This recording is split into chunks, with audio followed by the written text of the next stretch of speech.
goody, here it comes. Welcome to the Cinema Psycho Show. You are interested in the unknown, the mysterious, the unexplainable. That is why you are here. Oh my God, don't stop now! With your hosts, Ryan, John, and Elaine.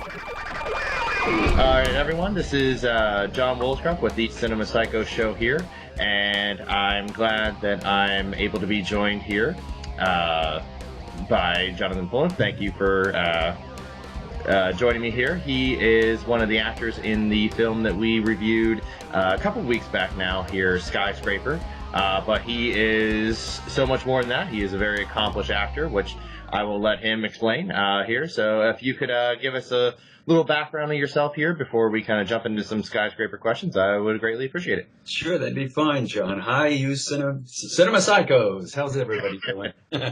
Well, as John said, I've got kind of an interesting background here. I was born and raised here in Birmingham, Alabama, where I am actually able to run a film career from now because of the digital age.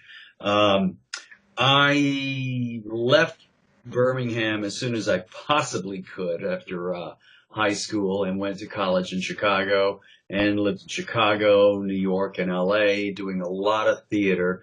And in Los Angeles in the 90s and early 2000s was doing a lot of Die Hard ripoffs and a lot of different films, a couple with Stuart Gordon over in Italy, the guy that directed Reanimator, whom I had met in Chicago and worked with in the theater. And long story short, family illness brought me back to Birmingham, and I taught at my alma mater, became like the artistic director of the Alabama School of Fine Arts, which is like the state magnet school, for a few years while I was taking care of a relative, and then started Birmingham's only union theater company ever, which we called City Equity Theater, and did about 20 different shows, and had a very good run of that. But then that didn't, like a lot of nonprofit theaters, that one didn't quite do the long haul. So by then, the film industry in Atlanta had really taken off. And also, it had really changed from being analog to digital, so that now I don't even have to go over to Atlanta most of the time to audition. I take myself on my iPhone. I have a little setup in my basement with lights and a nice neutral backdrop, and I audition for roles. And by the time this is airing, I've got one that will be in the theaters called Bigger, that stars Julianne Howe and Taylor Hoechlin, about Joe Weider, the guy that discovered Arnold Schwarzenegger. And nice. So that should be opening October 12th nationwide. So I've got a nice role in that one.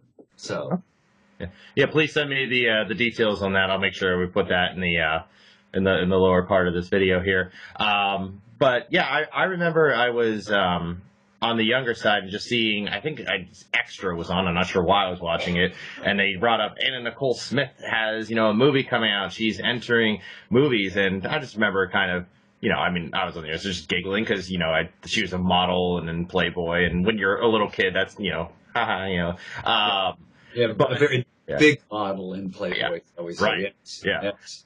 But it was when The Rock's movie Skyscraper came out earlier this year, I said to, the rest of the hosts of the podcast, why don't we, just for irony's sake, go back and watch, Anna Nicole Skyscraper. It's the exact same name. I don't even know if there was any issue with that naming wise.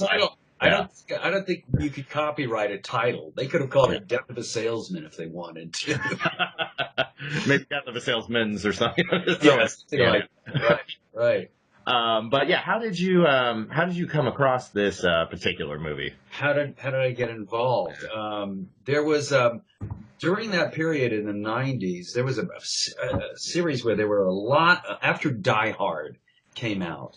There were a lot of Die Hard ripoffs because it was such a great formula where you would have a group of terrorists, with X on their mind, Yeah. take over X facility, and one lone fill in the blank person, cop, FBI agent in Skyscraper's. In that movie, it was one lone helicopter pilot takes all of them on and wipes them all out. Yeah. So I found it doubly ironic that Skyscraper, just like Die Hard, was like Die Hard in a skyscraper. Yeah, and you probably know this about like pitching a movie. It's this movie meets this movie. And like Under Siege this is Die Hard on a ship. And Speed was Right. Die Hard on a bus. How do you pitch a movie and say this is Die Hard? I think basically, Anna Nicole had a contract with PM Entertainment, which is standard. I can't remember the name of the first producer, but Joseph Mary was the second producer, and so it's P and M for Mary Entertainment. And she did To the Limit with them, which was one of their films, and Skyscraper. So she was under at least a 2-film contract with them. So I guess they just said, well, let's just do Die Hard and put it on the sky. But we got Anna Nicole Smith. I mean, how different can you be? She's a lot better looking than Bruce Willis. Right. She's got more hair and more other things too, so.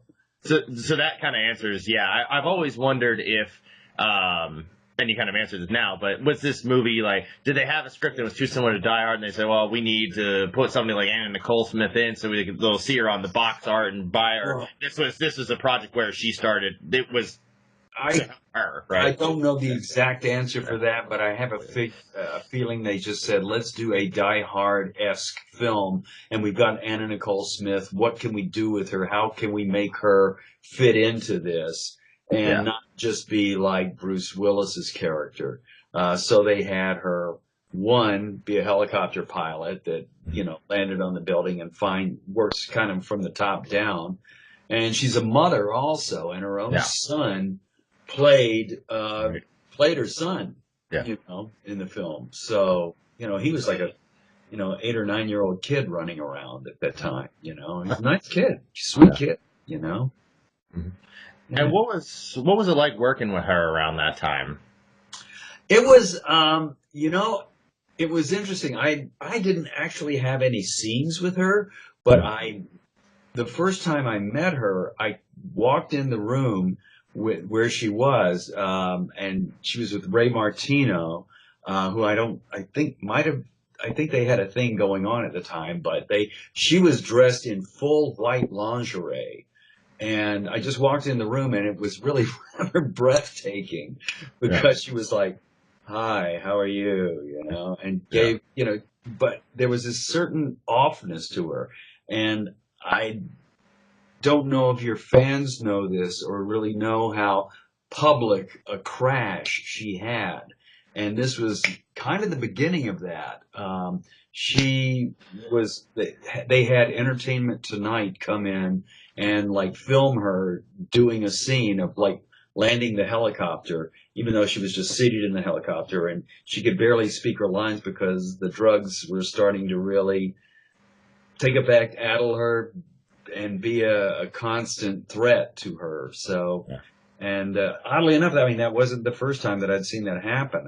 I did a film called Ground Zero, which was Blood Fist 6 with Don the Dragon Wilson. And Vidal Sassoon's daughter, Kat Sassoon, she was in her trailer shooting up, some of the times. And unfortunately, she has passed away, in the same sort of OD situation, man. It's a very tragic sort of Hollywood story, but, not that uncommon right now.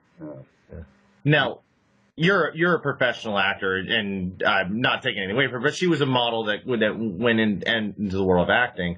Obviously, it's you can be empathetic. I think everybody was. Go ahead, finish what you were saying. But to some degree, is there also a point where you think like, God, I just wish there was a little bit more professionalism from a person like this in those kind of situations? I definitely felt that with, because I had scenes with Kat Sassoon and there was one shot where she had to like take a gun out and say, "Come on, guys," and walk across the room, and it took like 15 takes for her to do that. And it's like, oh, God, and it was like 1 a.m. by that point too, so we were all pretty beat. Now with Anna Nicole, I got just kind of, you always kind of get a vibe on the set of what the crew, they're a very, very good barometer of what's going on. And so the time I was there with them, at first they were very, nervous. And then it kind of moved into, kind of a caretaking situation. Let's make sure she's okay. And that's when I left. I was off the shoot. I don't know if it got to, like with that other situation where everyone was kind of getting fed up with it, Yeah. But she had the title role, man. She, or the title role. She was the lead. She was the reason the movie was being made. So a lot of that kind of behavior because of the money factor, just gets supported in Hollywood. They work around, we all work around it. Yeah. Gotcha. Now, before you answer this, because I have a theory now. How much freedom did you have in terms of your character in this movie and how it was presented? Because I just have a feeling that you and Gary, I believe it's Imhoff, I'm not sure exactly, he played the security guard. It seemed like you two guys, like, and I could be dead wrong about this, like brought a whole lot to the roles that maybe weren't there on the page. Was it all there? Or was that you? That was I will say that a lot of that was me. I mean, when I was doing all these films, I happened to be pretty good with accents, so I would just sort of bring let's make this guy French or whatever, And that would just sort of springboard me into a certain, a characterization or whatever. I don't want to say caricature, but but it would give me something, a handle to work with, and it's something even with my agency in Atlanta now that they know that I'm very good with accents. So I get sent up. Sometimes there was a film that was out called Geostorm recently with, well, they had a scene where there was kind of like a United Nations scene, and they had me read for the German ambassador. And then a few days later they said, well, could he try the Norwegian ambassador? So I shot him a Norwegian accent. And then I think there was one other, something South African. So I gave that a shot. I didn't get any of them, but they were interested enough. I told them they wanted to see, So, yeah. Gotcha. That's very interesting. Now, I've seen your demo reel and some of your other work here, and from the few times I've talked to you, in our correspondence, like you're a very nice guy, and I've wondered this. Thank you. Yeah, it seems like always the extremely nice actors end up playing the swarmy guy or the villain or the vile guy or the sociopath. Is it the 180? Is it the guy that always plays the hero, or is that guy like a complete jerk and all the people that play all the sociopath maniacs are super nice people? Not always. Sometimes. Sometimes. There have been some people that I won't name any names because I really can't. I've had some pretty good experiences overall on movie sets because I think everybody's really, honestly, very grateful to be working. Yeah. And I found people to be really, really nice. I just finished this film. I think that I just said, Bigger, that's going to be out in the theaters by the time this is up. And Taylor Hoechlin was the lead, and it's about the guys that discovered Arnold Schwarzenegger and made and started the whole bodybuilding movement.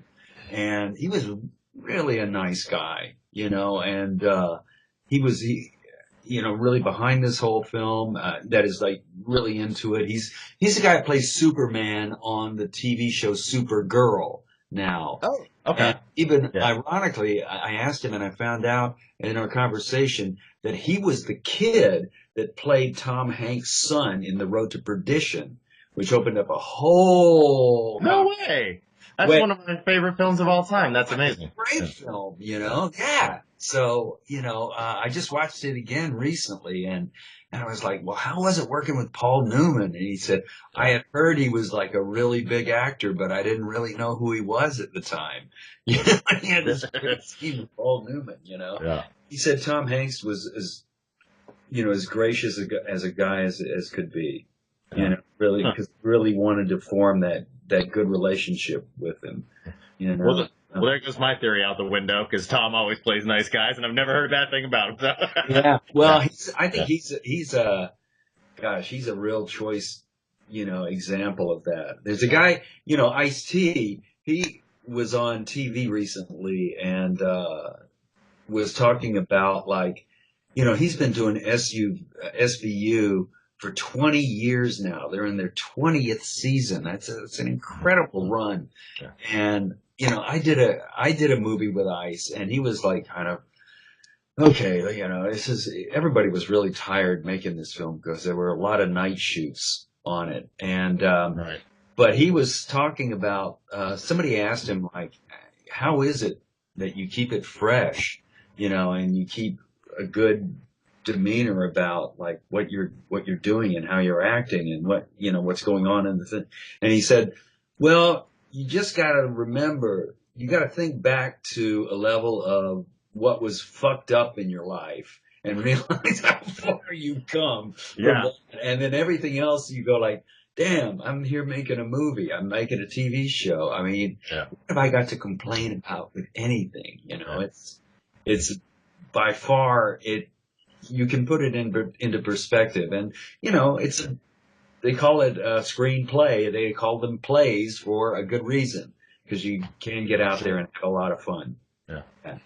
Now, speaking of Skyscraper, was that just something that, was just a project that you jumped in and then finished, or was something, and then just move on to the next thing, or did you kind of keep an eye on it or wonder, Sure, I keep an eye on everything that I'm doing. Yeah, I mean, I was brought in for this, a lot of the scenes that I did with other people were spaced out over a few weeks, but it seems like a majority of my scenes in that film were me, like, at the command center with, like, a headset on, and they shot all those in, like, we did that in an hour, Then we just kept, all right, so let's do the one where you say they're coming into the lower, they're coming into the lower back door, click into that, and they're coming into the lower back door, watch yourself, and then let's go on to the next one, and then just try to build, know what the build of the script is and how it was going to be,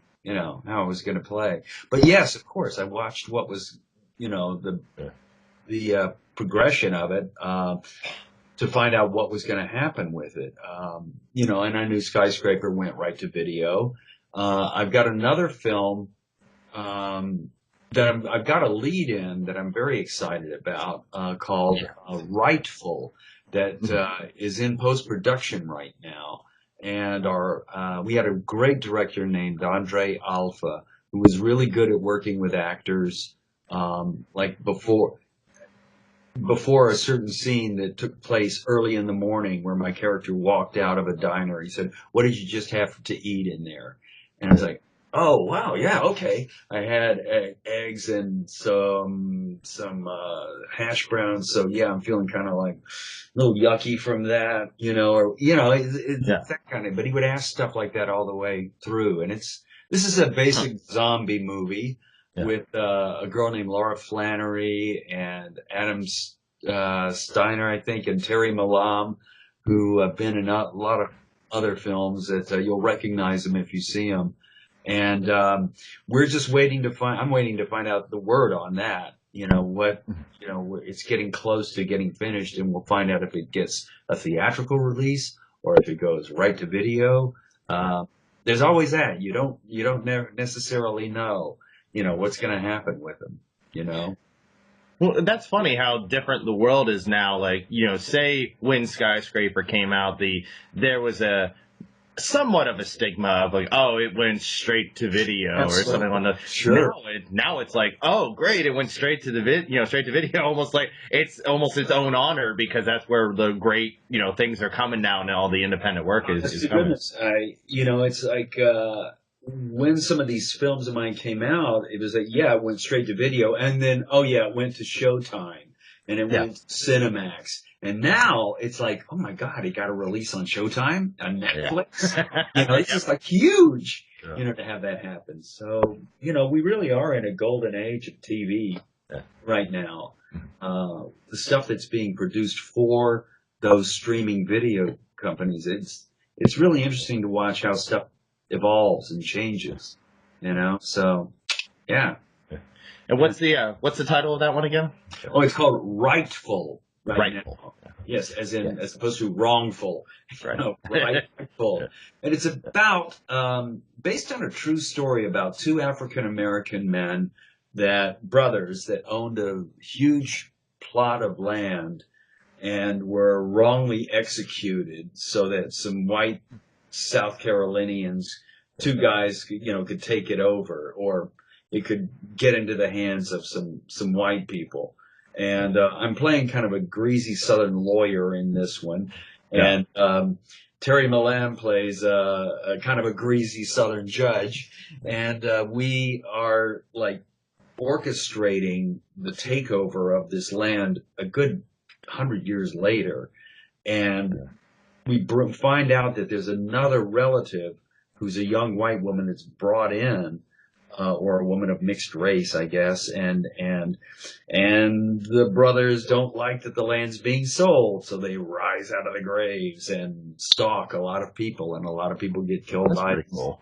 Yeah, that's pretty cool. I mean, it's not as if it hasn't been done before, but we had a great DP on it, a guy named Amza Moglen. I guess I'm not sure exactly where Amza was from, but God, the thing looks, from what I saw, the way they smoked up the scenes and played with the light, the thing looks great. I mean, it's really cool. Yeah, it's very cool. I love making these things and watching movie magic, and all that stuff. And I won't tell you how I die, but it's pretty nasty. And I love working with special effects guys too, and makeup people. Yeah. Is there a trailer out for that one, like on YouTube or anything? Not yet. Not yet. Okay. But it's listed on Internet Movie Database, and I think if anyone probably Googled Rightful the movie.com, or something like that, there'll be its own website, and it's listed on Internet Movie Database. Yeah. So, but I was in touch with Andre a few weeks ago, and he was saying that they're finishing up post-production. It's moving along, so hopefully we'll be seeing that one soon. I just found out like today about because we're filming this a couple weeks before, like 2 weeks before Bigger comes out. I just found out today that what the release date was. So it's like, oh my God, this is great. It's October 12th, man. It's going to be in the theaters. So that's very exciting for me, Yeah. Just kind of like one or two things to kind of wrap things up here. Sure. Yeah. So were you aware at all of like Skyscraper kind of becoming like a cult film to a certain degree, or was it just kind of like people that start podcasts like me that just kind of picked up on that? It is funny how these things happen. You don't expect it to necessarily. I've got other films out there that are not cult films, but Skyscraper is, Castle Freak is, that I did with Stuart Gordon, big cult thing, and I've gone to a lot of horror conventions and things, and that was like my chance to. Lon Chaney Sr.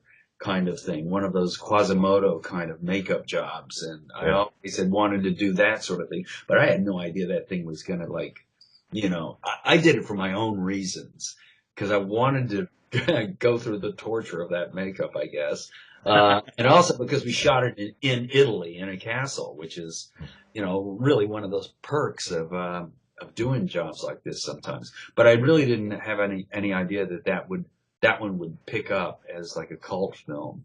And to a certain extent, Pit and the Pendulum is sort of known that way, and there are a few others, but you just never can tell what's going to happen with these things, And do you prefer being like, quote unquote, a character actor, or do you like being a lead, or is it just whatever? If the role's good, the role's good? To me, they're all characters. If it's a lead role, for me, a lead is a character. It depends. I could be slapping on an accent with, a lead role as well, or depends on what they call for. But I approach everything